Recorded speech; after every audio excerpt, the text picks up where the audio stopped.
Assalamualaikum warahmatullahi wabarakatuh. Apa kabar teman-teman?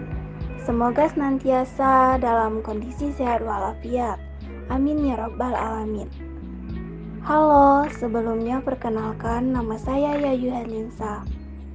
Baiklah, di podcast kali ini kita bakal ngomongin masalah kesehatan mental. Saya tidak sendirian loh, di sini saya bareng teman saya yang bernama Ami Putri Karini. Tujuannya supaya kita lebih peduli dengan kesehatan mental terutama bagi mahasiswa. Siapa tahu suatu saat nanti bakal dibutuhin. Baiklah, kita langsung ke topik pembicaraannya. Silakan kepada Ami Putri Karini. Hai semuanya. Halo Ame, apa kabar? Bagaimana keadaannya sekarang? Alhamdulillah baik yuk, walaupun cuaca sekarang kurang mendukung nih. Jadi gini Mei, ngomongin masalah kesehatan mental seperti bipolar yang belakangan ini sering saya lihat, teman-teman saya mencoba untuk mengetahui kesehatan mental dari internet maupun aplikasi. Bagaimana sih pendapat kamu sebenarnya yang kayak gitu bisa valid nggak sih? Oh ya tuh yuk, belakangan ini saya juga sering tuh lihat teman-teman saya yang ikut tes-tes kayak gitu untuk mengetahui tingkat kesehatan mentalnya. Seperti, kita itu bagaimana sih orangnya? Gini yuk, sebenarnya nih, menurut pendapat saya pribadi ya, dari tes tersebut nggak masalah kok kalau cuma buat iseng-iseng doang. Karena dari hasil tes yang didapat juga belum bisa dikatakan valid atau dijadikan sebagai patokan keadaan seseorang yang sebenarnya. Karena kan kita juga tidak bisa tuh langsung mendiagnosa diri sendiri dengan melihat hasil tes dari internet atau aplikasi. Jadi alangkah baiknya nih langsung periksa ke ahli dalam bidangnya, walaupun hanya sekedar konsultasi saja. Oh gitu ya Mei. Baiklah, saya masih ada pertanyaan nih. Kenapa sih sebagian orang ataupun mahasiswa termasuk saya sendiri ya, sering mengalami yang namanya mood swing? Pasti kalian semua sering kan mendengar kata-kata itu. Mood swing sendiri yaitu perasaan suasana hati sering tiba-tiba berubah. Kadang kita tiba-tiba merasa sedih, kadang juga sangat sensitif sama keadaan sekitar. Menurut kamu bagaimana cara mengatasinya sih Mei? Boleh dong sarannya? Oke, gak heran ya setiap manusia udah pastinya pernah merasain kayak gitu. Jadi situasi secara mental health ini wajar dong dirasakan sama semua manusia, bahkan juga saya. Jadi kan banyak tuh yang bertanya-tanya, jadi apa sih yang bisa kita lakukan kalau dalam kondisi seperti itu? Gini yuk, dari beberapa referensi yang pernah saya baca tuh, yang pertama coba kita scanning dulu secara tubuh, karena secara fisik itu bakal mempengaruhi psikis kita. Kedua adalah, coba kita bayangkan visual imagery.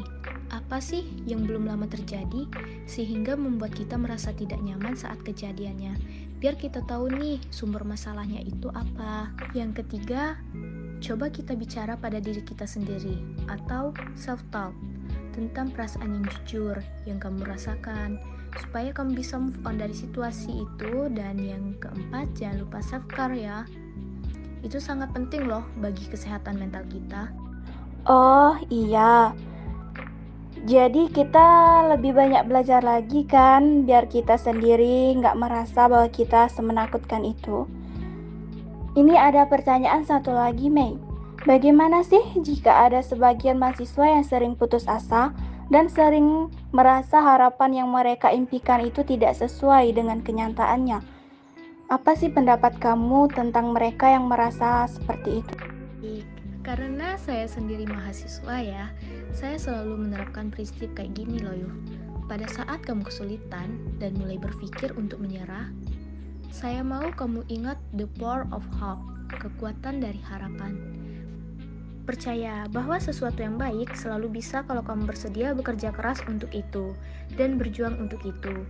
Harapan bahwa jika kita bekerja cukup keras dan percaya pada diri sendiri, maka kita bisa kok jadi apapun yang kita impikan, terlepas dari keterbatasan yang mungkin diberikan orang lain kepada kita. Saya juga pernah tuh berharap saat orang lain melihat kita, untuk siapa sih diri kita sebenarnya? Mungkin mereka juga bisa tuh terinspirasi untuk membangun menjadi yang terbaik dari dirinya. Oke, pesan untuk semuanya, jadi sebaiknya jangan dianggap remeh ya soal kesehatan mental ini, karena kalau dianggap remeh, bisa sangat berdampak negatif buat diri sendiri dan orang lain. Tetap semangat! Oke, benar juga tuh Mei. Saya sendiri bisa sangat terinspirasi dari topik pembicaraan kita pada hari ini. Bahwasanya kesehatan mental itu sangat penting bagi diri kita sendiri ya teman-teman. Nggak terasa ya, kita udah sampai di ujung perbincangan.